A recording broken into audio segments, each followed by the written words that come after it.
Bagaimana kita bisa tetap belajar tenang di tengah keadaan yang tidak tenang.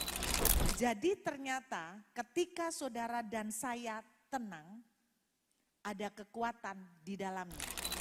Orang yang tenang akan mendapatkan sesuatu, di dalam ketenangan ada kemenangan.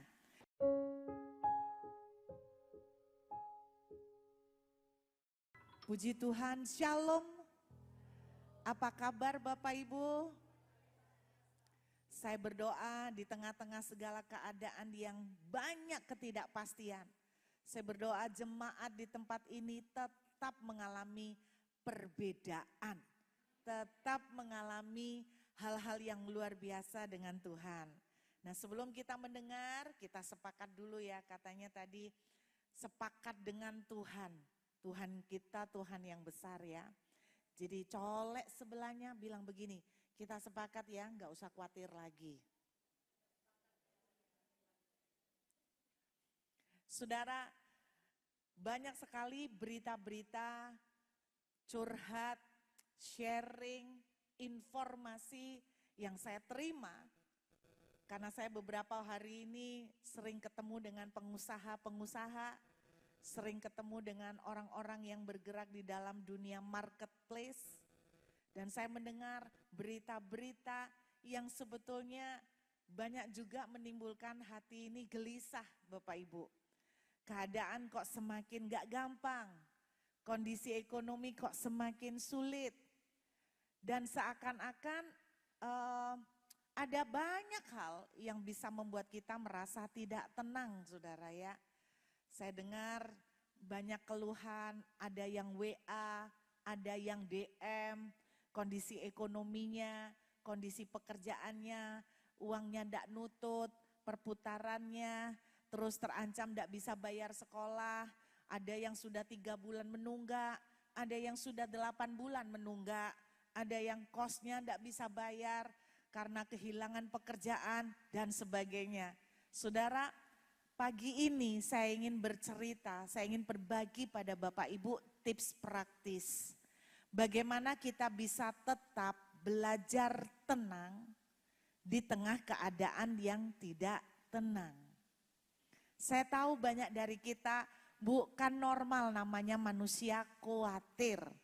Saya boleh tanya jujur enggak pada Bapak Ibu yang mau ngaku?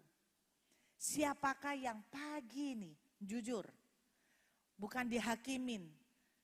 Ini cuman saudara yang angkat tangan, jadi enggak masuk TV. Jadi kalau Anda angkat tangan, TV-nya enggak tahu saudara ya. Yang disorot saya, jadi yang masuk di YouTube saya. Jadi saudara angkat tangan, YouTube-nya enggak tahu. Nah saya mau tanya sama Bapak Ibu, siapa yang jujur pagi ini sedang khawatir? Mengkhawatirkan sesuatu, tolong angkat tangan. Enggak usah tinggi-tinggi kalau malu, setengah tiang boleh. Oke, siapa yang pagi ini betul-betul tidak khawatir sama sekali? Tolong angkat tangan. Cuman 2, cuman 4. Tadi yang angkat tangan gak sebanyak yang gak angkat tangan ini. Jadi sisanya gimana? Setengah-setengah. Saya tanya, siapa yang setengah khawatir tapi yang gak sampai parah? Tolong angkat tangan. Oh oke, puji Tuhan. Tahukah saudara bahwa seringkali yang khawatir banget itu berawalnya dari khawatir yang kecil. Kan gitu toh?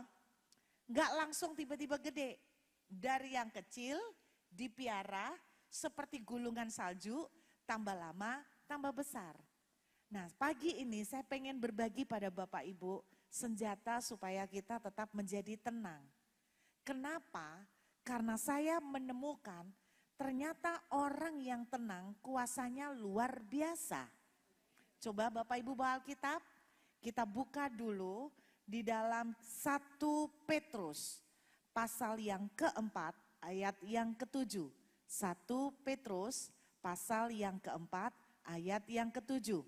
Kita baca sama-sama yuk Bapak Ibu, 1, 2, 3. Kesudahan segala sesuatu sudah dekat. Karena itu kuasailah dirimu dan jadilah tenang supaya kamu dapat berdoa. Seseorang DM saya, kenapa saya sudah lama tidak bisa berdoa, Bu? Saya jawab sederhana, biasanya kita tidak bisa berdoa karena kita banyak pikiran. Kita banyak beban, pasti tidak bisa berdoa. Alkitab bilang jadilah tenang supaya kamu dapat berdoa. Yuk kita lihat lagi di dalam Yesaya pasal yang ke-30 ayat yang ke-15 saudara. Yesaya pasal 30 ayat 15. Saya kalau membagikan sesuatu saya berdoa simpel-simpel aja. Supaya bisa prakteknya dilakukan. Yesaya 30 ayat 15. Sebab beginilah firman Tuhan Allah yang Maha Kudus Allah Israel. Dengan bertobat dan tinggal diam, kamu akan diselamatkan. Dalam tinggal tenang dan percaya terletak kekuatanmu. Dan seterusnya. Jadi ternyata ketika saudara dan saya tenang, ada kekuatan di dalamnya.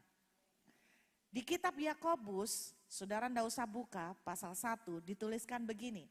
Orang yang bimbang, orang yang gelisah, orang yang tidak tenang seperti diombang-ambingkan. Jangan berharap mendapatkan sesuatu. Berarti kalau saya simpulkan, kalau saudara dan saya tidak tenang, maka mujizat pun terhalang. Makin gelisah, makin khawatir, makin kepikiran, apalagi sampai stres, makin jauh rezekinya, makin jauh mujizatnya. Jadi ternyata ketenangan itu penting sekali karena orang yang tenang akan mendapat kekuatan, orang yang tenang akan mendapatkan sesuatu, di dalam ketenangan ada kemenangan. Yesaya bilang begini, kamu maunya pergi berperang, kamu mau pakai tenaga kekuatan kuda dan kereta. Tetapi Tuhan berkata, dalam tinggal diam kamu diselamatkan. Berarti ketika kita bisa menjadi tenang, maka ada keselamatan, ada pertolongan.